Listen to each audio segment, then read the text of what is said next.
বঙ্কিমচন্দ্রের জন্মদিবস কোথাও কোথাও কথিত আছে 26শে জুন, আবার কোথাও কোথাও কথিত আছে 27শে জুন।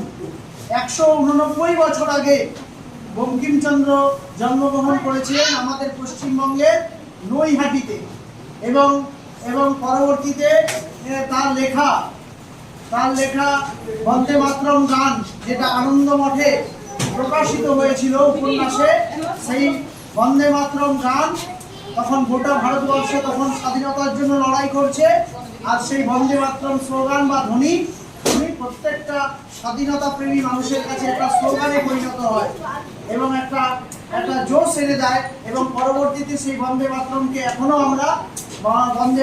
আমরা এখনো মাকে বন্দনা করি, আমাদের ভারত মাতাকে বন্দনা করার জন্য বন্দে মাতরম। সেই বন্দে মাতরমের আবার 150তম বছর চলছে। সেই জন্য আমাদের রায়গঞ্জ গার্লস প্রাথমিক বিদ্যালয়ে ছাত্রছাত্রী, শিক্ষক শিক্ষিকা সকলকে নিয়ে আমরা বঙ্কিমচন্দ্রের 150তম বন্দে মাতরমের 150তম বর্ষপূর্তি আর বঙ্কিমচন্দ্রের 189তম জন্মদিবস পালন করা হবে। প্রথমে ওনার প্রতিকৃতিতে পুষ্পার্ঘ নিবেদন মাল্যদান করছেন আমাদের সুব্রতা ম্যাম এবং আমাদের রিমা ম্যাম।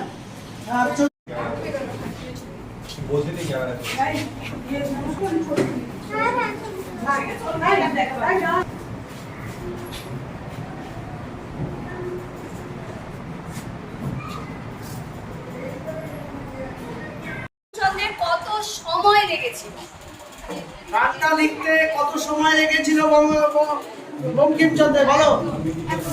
1 ঘন্টা। বল। প্রায় 6 বছর। প্রায় 6 বছর। Very good.